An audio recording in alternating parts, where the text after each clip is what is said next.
que Deus vai nos levando e que é Ele mesmo que estabelece para cada um de nós. Pode ser que falte a comida que você deseja comer. Pode ser que falte um pouco de água para você beber. Mas saber o caminho não te isenta de se submeter ao caminho. Eu conheço o caminho pelo qual Deus quer me levar. Não basta. Se submeta ao caminho. Seja ele qual for, que Deus tem levado você a andar pelo Evangelho, na construção da sua alma, na negação de você mesmo, seja ele qual for, aceite, se submeta à vontade de Deus. Não é um caminho mais agradável, mais perfeito. Queridos, eu passei uma rota, eu sei que a minha não acabou. Eu acredito que até Deus me levar, ou Jesus voltar, eu estarei vivendo aquela rota que o Senhor me chamou. Mas eu vivi uma rota de 6 anos, que foi num tempo que eu morei no sítio, junto com os meus sogros. E essa rota me trouxe muitas experiências com Deus, mas também foi uma das rotas mais pedregosas e esburacadas que eu já passei. E foi um tempo onde o Senhor me tirou da cidade, me colocou naquele sítio, era 10 quilômetros da cidade, pegou minha mãe, que era o meu porto seguro também, levou minha mãe para mais 8 quilômetros de distância, então eu fiquei 10 para cá, minha mãe 8 para lá. Deus fez tudo isso. No mesmo mês que minha mãe voltou para a cidade, depois de 6 anos, foi o mesmo mês que o Senhor me tirou do sítio e me voltou para a cidade, depois de 6 anos. Era o projeto de Deus. Tem muitas experiências naquele lugar, mas eu conto depois. Queridos, sobre conhecer o caminho, mas não se submeter ao caminho, eu quero perguntar algo para a igreja. Os apóstolos, eles não pegaram uma igreja pronta. Queridos, vocês também não pegaram uma igreja pronta. Porque Deus está nessa noite chamando vocês a construir, chamando a gente a construir. Eu faço parte desse lugar. Deus está nos convidando, irmão Washington, a construir na rota que Ele tem estabelecido este lugar em Deus. Deus está querendo estabelecer uma igreja nesse lugar. 12 homens totalmente improváveis. Talvez você se olhe também como improvável. Mas o Senhor pega esses homens improváveis, faz com que eles passem quase 3 anos e meio na presença de Jesus, na presença carnal de Jesus enquanto ele estava aqui na terra, vivendo coisas sobrenaturais, vivendo coisas tão profundas, experiências magníficas para homens que eram simples cobradores de impostos, pescadores. Eles começam a expulsar demônios, a curar enfermos, a ver mortos ressuscitando. Eles andam de forma sobrenatural com Deus, com Jesus, perdão. Jesus agora morre. E por 3 dias antes da ressuscitação, eles perdem a esperança. A Bíblia relata de Pedro chamando os outros para pescar de novo. Pedro fala: olha, eu perdi a esperança. A minha esperança era a pessoa de Jesus. E a pessoa de Jesus me foi arrancada. Pregaram na cruz, mataram o meu mestre, mataram o meu Senhor. O que eu vou fazer? Eu vou voltar a pescar. E o voltar a pescar representa abandonar o propósito que Deus já chamou lá atrás. Não volte a pescar, continue no propósito, porque a nossa esperança não morreu, Ele ressuscitou. Aleluia! A nossa esperança está viva. Então, ainda que diante dos seus olhos naturais e carnais não haja esperança, diante dos seus olhos não ande diante daquilo que você vê, não ande diante daquilo que a palavra te confirma.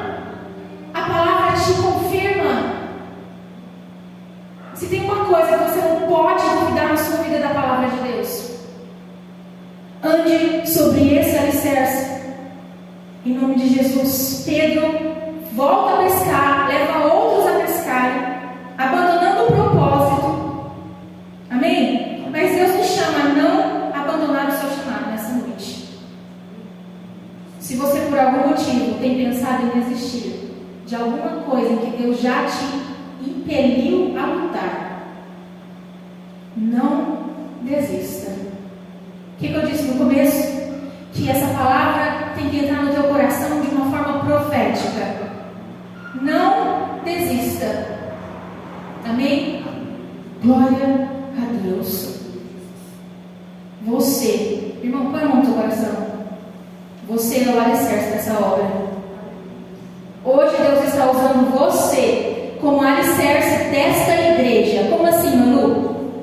Como que Deus vai enviar pessoas, almas para esse lugar, sem ter pessoas com raízes aprofundadas nesse lugar, sem ter pessoas com alicerce firme em Cristo Jesus, firme na palavra e maduros na fé, para dar continuidade à igreja que está crescendo? Por isso, essa palavra é sobre a construção de um solo firme, de um alicerce firme sobre essa igreja. Fique firme, meu irmão, você é o alicerce. Gente, eu falo isso para as mulheres lá no Pirapó, quando a gente se reúne com a FEBRAC. Eu falo, queridas, às vezes a gente está em 5 mulheres. E eu falo, não desista. Se aprofunde na palavra. Vamos orar mais. Vamos tirar um tempo aqui de oração. Vamos buscar mais a Deus. Porque quando aquelas almas vierem, que nós temos promessas de muitas almas, de muitas mulheres. Eu estou falando especialmente do FEBRAC. Um dia, em oração com a pastora Heloísa por telefone, a gente estava na pandemia, eu tive uma visão. E a visão é que tinha uma caixa bem grande assim, lá longe, e de trás de uma caixa saía uma multidão de mulheres, e vinham correndo, e vinham correndo. E Deus me falava, as mulheres que vão chegar na igreja, no FEBRAC, e quem que vai ajudar essas vidas, ajudar a pregar restauração, salvação, libertação? Somos hoje, nós que estamos aqui, talvez uns mancando, outros assim, outros sendo carregados, outros... Gente, mas não pare, dê a mão para o irmão que está fraco, ajude em oração, levante o que está caído, o que está desanimado, porque vocês são o alicerce em nome de Jesus. Em nome de Jesus, nós somos o alicerce daquilo que Deus vai construir ainda para cima. Nós somos um edifício, o Senhor está construindo, o Senhor está preparando a base, vocês creem nisso? Amém. O Senhor está preparando um alicerce profundo. Que hora que termina? 8? Não pode. Aleluia. Me trouxe a memória Noé, debaixo de uma só palavra, ele perseverou por décadas e décadas e décadas. Noé, passado décadas e décadas e décadas, pregando para uma multidão incrédula, cheia de pecados, que zombavam, humilhavam dele, ele continuou pregando. Não duvido que Noé teve que converter até a sua própria família. Eu não duvido que Noé teve que batalhar dentro da sua própria casa. Noé estava sozinho, com uma só palavra, perseverando por anos e anos e anos e anos. Isso lhe rendeu a salvação da sua casa. Isso lhe rendeu estar escrito no livro da vida, o nome dele, a história dele. A gente não pode desistir. A gente não pode desistir. Ele construiu sozinho, praticamente sozinho. A gente ainda tem um ao outro. Então a gente já está, milhas à frente. A gente precisa ter a mesma fé, a mesma perseverança de Noé. E continuar. A mesma perseverança dos apóstolos. E continuar. A que preço que eles continuaram? A preço de sangue. Talvez apenas João não tenha morrido de forma natural. Todos os outros assassinados, degolados, lanças enfiadas no seu corpo, tirando a própria vida. Todos deram a vida por aquilo que acreditavam. E lhes rendeu a eternidade. Aleluia. Jesus no Getsemane. Jesus no pior momento da sua vida, antes da cruz. Jesus no momento em que ele suou sangue, tamanha angústia, Carol. Gotas de sangue saíram do seu corpo, tamanha angústia que ele orou naquele Getsemane. E ele falou, Pai, se for da tua vontade, retira de mim esse cálice. Cálice. Bebida pequena, tamanho pequeno, bem menor que isso. Jesus, na maior angústia da sua vida, qualificou o sofrimento que ele estava passando e queria passar por um cálice. E a gente, por bem menos, a gente quer desistir. A gente bate o dedo na quina do sofá e já fala palavrão. A gente vê alguém fazendo algo que não devia fazer,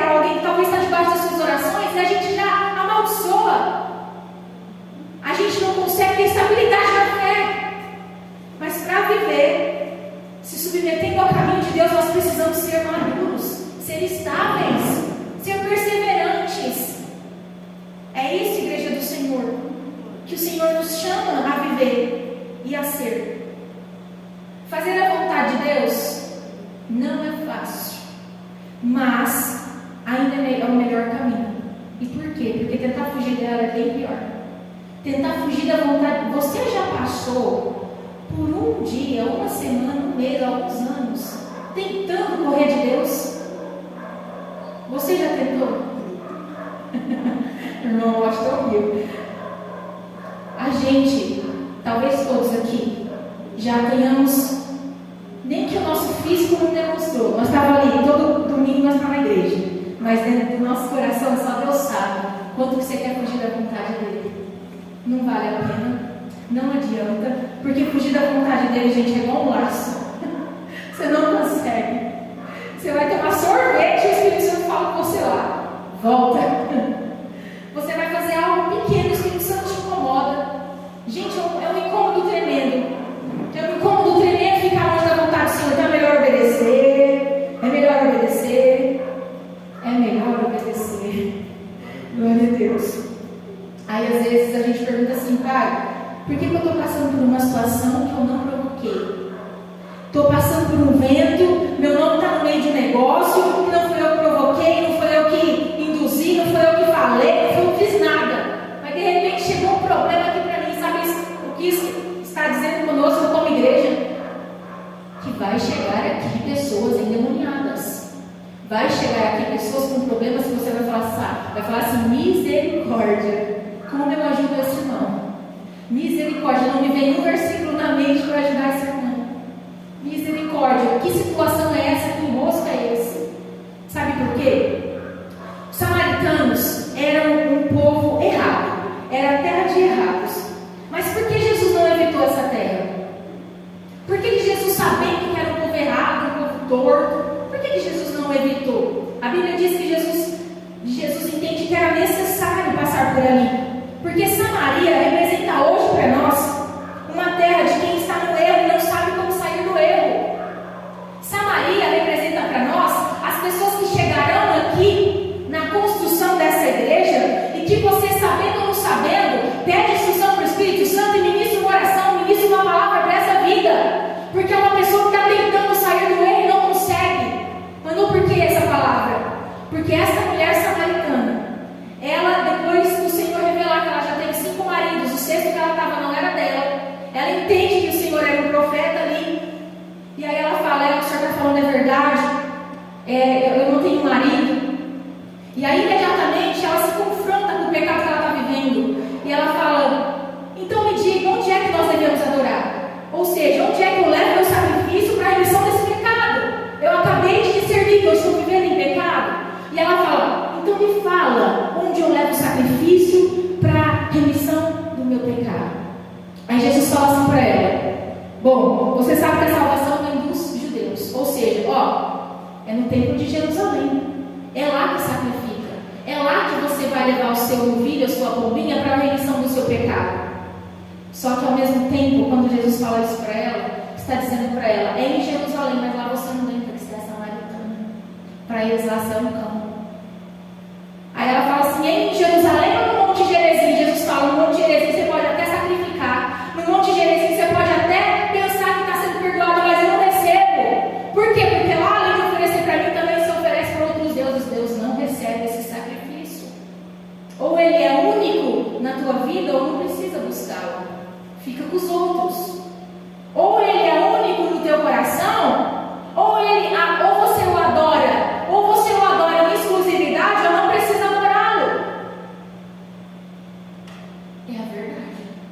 Não precisa adorá-lo.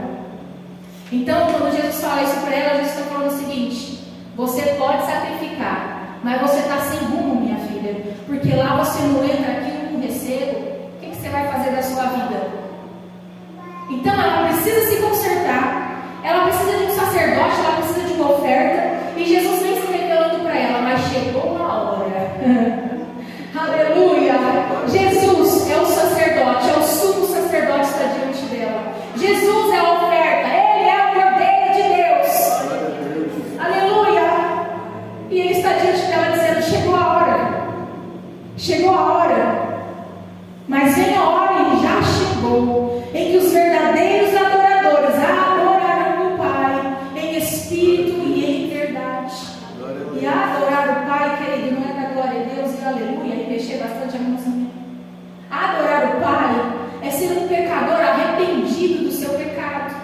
Então Jesus está falando, você não precisa de um lugar, está chegando a hora que você adorará o teu coração ao Senhor. E essa mulher entende, ela é perdoada, a gente sabe. E o problema entre judeu e samaritano já acontecia antes de Jesus nascer no ventre de Maria. Então Jesus está tendo que lidar com um problema que não foi ele que plantou, que não foi ele que provocou. É ensinando o que para nós? Que não é sobre quem criou o problema, mas sobre quem tem o poder de resolver o problema que foi criado. E Deus está dizendo assim para nós essa noite: eu te dei poder. Eu te dei poder, Carolina. Eu te dei poder, Alessandra, Gabriela, Bia. Eu te dei o poder que vocês vão precisar ter para resolver problemas que vocês nem mesmo sabem onde começou. Vocês nem sabem como foi provocado, que aconteceu e chegou para vocês resolverem. Problemas graves, problemas difíceis, problemas que, se não for a direção do Espírito Santo, então a direção dessa noite, dessa palavra que eu digo que é profética, se revista da palavra, se revista do Espírito Santo, busque mais, mergulhe mais, vá tão fundo, tão fundo, tão fundo nesse rio das águas vivas, que os seus pés não alcançam mais o fundo do rio. E quando o teu pé não alcançar mais o fundo, porque a água já cobriu tua cabeça, você sabe que você vai flutuar, e quem vai te levar vai ser as ondas, vai ser a correnteza do rio. E o Senhor está nos chamando a viver pela correnteza do rio, que é o Espírito Santo que nos dá a direção em todas as coisas. Tudo que Deus te deu poder para resolver não pode ser negligenciado só porque você não vai gostar de resolver. O Senhor já está dando o poder. O não gostar de resolver diz respeito às minhas vontades, a minha rota que eu quero traçar. E Deus está falando, eu estou te dando poder, graça, aleluia, porque graça não é apenas, não é um direito de pecar mais, né? Eu tenho, então agora eu posso pecar mais porque o Senhor vai me perdoar. Mas graça é um favor, é uma força capacitadora, além de ser um favor merecido, é uma força capacitadora que nos capacita a ajudar quem vai chegar aqui precisando de ajuda. É uma força que está te capacitando a ajudar um parente que não tem direção de vida e você está lá. E Deus está falando, eu estou te dando graça, eu estou te dando poder. Não é para você esperar Ele decidir vir, é para você ir até Ele. Vai até Ele. Vai até Ele. Foi Jesus que foi até o poço. Foi Jesus que foi até lá. Mateus, no capítulo 5, eu estou acabando já, no verso 43, os versos diz: amai os que vos odeiam, orai pelos que vos perseguem. Talvez você não provocou ódio em ninguém para eles te odiarem, mas Deus está nos falando agora, você tem o poder para resolver essa encrenca aí que se levantou contra a tua vida. Você tem o poder, e eu te dou poder para ser a pessoa capacitada para desvencilhar todos esses nós aí que estão surgindo na tua vida. Aleluia. Para reconciliar, para apaziguar. Queridos, às vezes está tendo um encrenca, um problema, uma confusão lá no meio da tua família, com uma sogra, com uma nora, e Deus já te deu todo o sentimento daquilo, Deus já te deu toda a direção daquele negócio. E Deus está falando, vai a você, vai até elas. Aí você fala, não, pai, não tem nada com isso, eu não vou me envolver nesse bochicho, eu não vou me envolver, mas Deus está falando, eu te dei poder para resolver. O Espírito Santo apaziguador, o Espírito Santo que te capacita, a força que te leva mais longe. Vai e ajuda, não deixa se perder e não deixa terminar onde não deve terminar. Deus tem nos levantado em nome de Jesus. Não ignore, irmãos, as pessoas. Não ignore situações ou lugares que Deus tem guiado você para resolver a E profeticamente nessa noite, não ignore as pessoas que chegarem nesse lugar, necessitando de conserto, sem saber o que fazer. Elas vão chegar sem rumo, sem medo nem beira. Mas nós estamos sendo amadurecidos na fé, nós estamos sendo alimentados na palavra todo esse tempo, com um propósito grande e poderoso, que eu sei que essa igreja tem promessa. Eu sei que essa igreja tem promessa, e eu quero ver essa promessa, em nome de Jesus. Então hoje Deus nos convoca para nós nos submetermos na roda de construção da igreja que Ele quer construir, usando de forma misericordiosa